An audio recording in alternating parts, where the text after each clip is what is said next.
Terry Keller, the Evolution, sitting here with Professor Griff. First and foremost, Griff, I want you to explain to me why is it that you chose to give me the opportunity to provide the world with this insight in this interview, when others of your caliber would easily either not be available or choose to decline. Why is it that you choose to take your personal time and energy to bless us with this opportunity? First of all, I'd like to say thanks for you granting me with your presence, man, and blessing me with your presence, simply because you had to think enough of me to even call me to build, to share, to reason, and so we can put this down and etch it in stone, so to speak, so we can pass it on, simply because someone else will hear this interview that we probably don't even know, and we don't know how it's going to affect their lives. Do you understand what I'm saying? And that's probably the main reason, because the information is coming through me, as Delbert Blair teaches us, that we're not our bodies, we're in our bodies. So I think it's mandatory that I take heed from what the Most Honorable Elijah Muhammad taught us, that we are vessels, and we have to keep the temple of God clean, so that particular information can come through us untainted. You understand what I'm saying? So I can pass this information on to someone else, because simply this is not ours. But we're held with the duty and responsibility on a spiritual level to pass this information, have this information come through us at this juncture in the road. So I want to galvanize the spirit of the ancestors and call them among us to guide our deeds and guide our words for these few minutes that we're going to be here together. All of the ancestors, and knowing, understanding that on a deeper level, our ancestors are in us, speaking to us. Our ancestors speak to us from within us. It ain't nothing spooky about the ancestral worship. You understand what I'm saying? No one understands that is guided by a divine force, which we'll probably get into a little bit later on. So I want you to hear Marcus Garvey in this interview. I want you to hear the Most Honorable Elijah Muhammad, Noble Drew Ali, Che Guevara, all those that died in the Middle Passage, and those that fought the beast. I want you to hear Steve Biko, Winnie Mandela, the Mau Mau, the Maroons. I want you to hear all of them coming through us, but we have to keep the vessel clean. I may not have this opportunity to cross paths with you. This probably happens once or twice in a lifetime. You understand what I'm saying? What comes out of this particular energy with the brothers that are sitting around this table may not ever happen again. Do you understand what I'm saying? So we want people to hear this interview and grasp the principles that we're trying to lay down, and extract from this those necessary lessons that they need to continue soldiering. Absolutely. In our previous phone conversation, I described to you an interview that I most recently did with KRS-One. Mm-hmm. And during that lecture that I attended, he had mentioned the word nigger, and how he felt as though it was okay for white folks to use the word nigger, and that he would also encourage them to use that word more often. What would be your views, one, towards the word nigger, and also towards the idea of people of the Caucasian race using that word casually more often and encouraging them to do so? Well, not to talk about KRS-One or any one of these particular brothers whom everyone sitting around this table, we love them and for the work that they have done. You understand what I'm saying? But we have to correct these things as we see them and as we experience them. I purposely bought my laptop so I could just give you an example of why it's necessary for us to kind of check that. You understand what I'm saying? And I'm sure we can agree that we don't control the image of hip-hop. We don't control the image of what goes out across the globe, because we don't have the means to control image. With this particular picture here is showing you a baby sucking on a breast that's controlled by multinational corporations, and what they want to do is brand your child from this age, from the time that you reach maturity. Do you understand what I'm saying? So multinational corporations are coming in on this particular level. So by the time it actually gets to a level where it reaches the stage in which KRS-One was talking about, it's almost a wrap, because these are the billboards that were set up in the black community. Now, this is the United Colors of Benetton. And if you see the images on how they demonize black people, do you understand what I'm saying? We have to know and understand that these actually demons that are controlling these particular images, especially with hip-hop. We have to understand this particular thing, and these people are coming after us on a subconscious level. So for him to turn around and say, because this one right here says multiply computing performance and maximize the power of your employees, where it shows brothers kneeling down and bowing down to this particular Caucasian gentleman coming out of a stable like they're animals. Huh. Do you understand what I'm saying? So we have to understand this.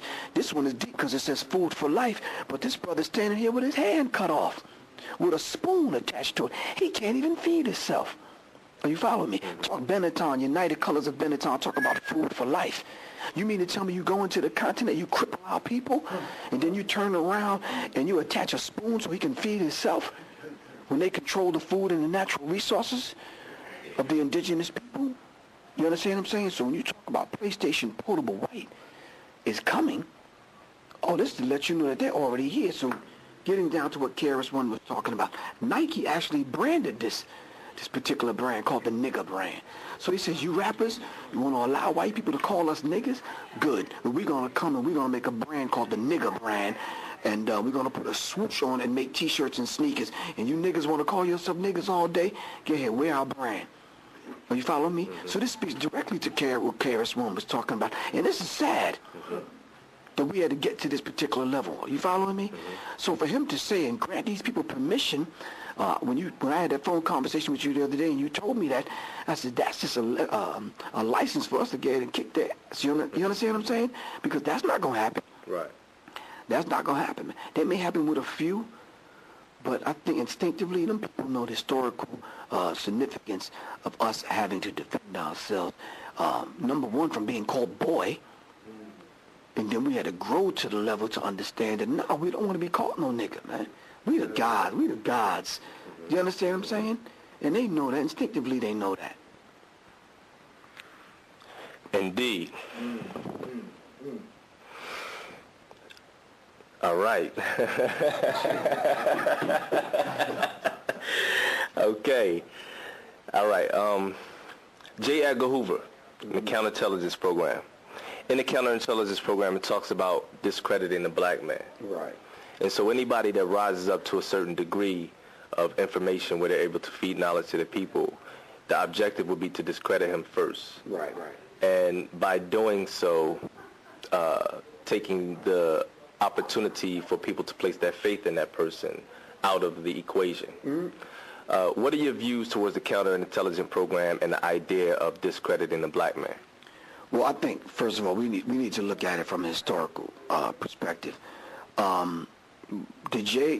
Edgar Hoover and the counterintelligence program, the COINTELPRO, did he not say that the main objective was to prevent the rise of a black messiah? That's right. Okay, so I need to ask the brothers around this table a question then, just kind of off the cuff.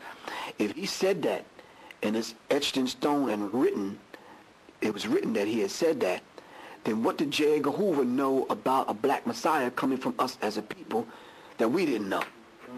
And he even listed names and organizations. He mentioned the Most Honorable Elijah Muhammad, Black Liberation Organization and Black Liberation Army, the Republic of New Africa, Kwame Ture and other people, Dr. King and other people. So what did J. Edgar Hoover know that we have failed to get a grasp on? You understand what I'm saying? So we have to understand that particular dynamic. And a Messiah comes to do what? That's the question we need to be asking ourselves.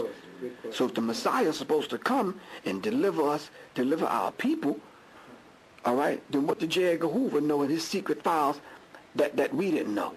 Do you understand what I'm saying? And then, did he have an idea who this Messiah was going to be and where he's supposed to come from?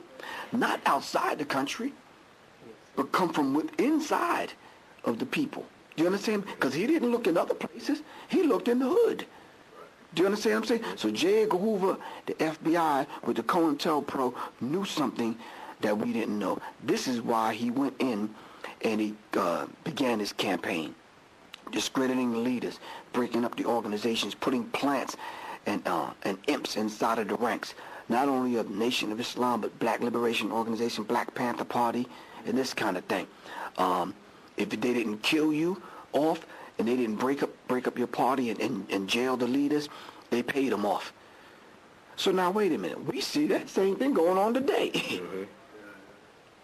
Did he not pay off Flavor Flav and give him a reality show? Did he not pay off Chuck and have him on Fox News and working for Air America and all these other people? And we don't even hear from KRS-One, Chuck, and some of these other people today on the level that we should be hearing from them. Not to discredit them. I'm just saying on the level that we should hear from them, speaking truth to power. It's cool, don't get me wrong. There's nothing wrong with us doing business and going to speak at the universities, getting $5,000, $10,000 a pop. But what about us? How about Tay-Tay, Man, Riri, and Peanut and them, and Twan in the hood? They never get the benefit of hearing a conversation like this, or to shake Chuck's hand in the hood. So what I told the universities was this: fine, you pay me a few dollars to come in, but what you need to do, every speaker after me, or starting with me, if you bring them in on a Friday, make their ass stay Saturday morning, go in the hood. You understand what I'm saying? Speak to them. I don't give a damn if it's on the street corner, the youth center, wherever. Shit, we can meet at Crystal's. You understand what I'm saying? Don't make a difference. But young people need to know. Riri and them and Man and them and Day Day in the hood, they need to know. Absolutely. You understand what I'm saying? So we need to look into what J. Edgar Hoover was actually saying and why he thought a black Messiah was coming from us. It's political. But you see how he turned it into a spiritual, religious thing? A Messiah's coming. That's critical. We could take J. Edgar Hoover's word and go into the scripture and figure out who the Messiah was, but that's another conversation. Right.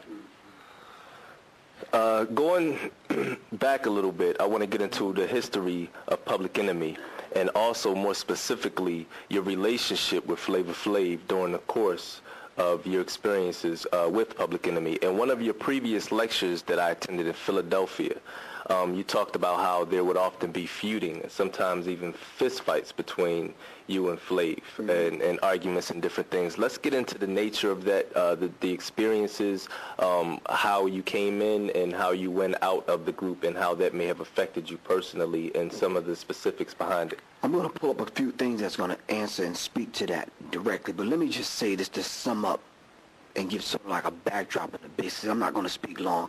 Here we have a book in front of us. It's called The United Independent Compensatory Code System and Concept by Neely Fuller Jr. And he says if you do not understand racism, white supremacy, what it is and how it works, everything else that you think you understand will only confuse you. And we need to understand the basis to that. Now this brother came along and he laid out some show-offs, which I don't get a chance to even introduce when I do lectures. And there's 9 areas of people activity, which we're going to go over in a second. But he talks about showing off. And we may look at this as a childish kind of thing, but nonetheless, it's laid out as a basis to understand our particular behavior patterns. Now, no one in this room have this particular hairstyle that we see in the hood now. You see the brothers with the little mohawks? Where's this coming from?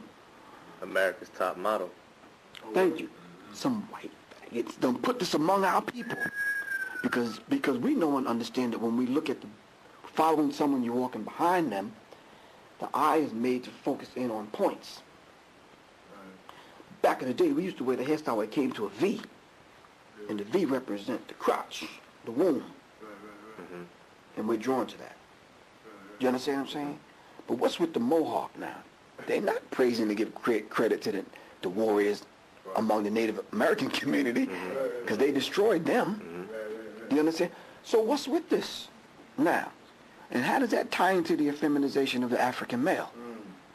So we need to look at that. Before it was the white tee. We can go through trends that was put among us. A minute ago was the sagging pants, which is criminal jail culture married on the hip-hop culture. Do you understand what I'm saying? So we need to understand these trends that are being put among us. Put among us for what, though? All right, a minute ago, and I see you two brothers got the military stuff on. The military thing we were bombarded with this thing. What were they trying to do?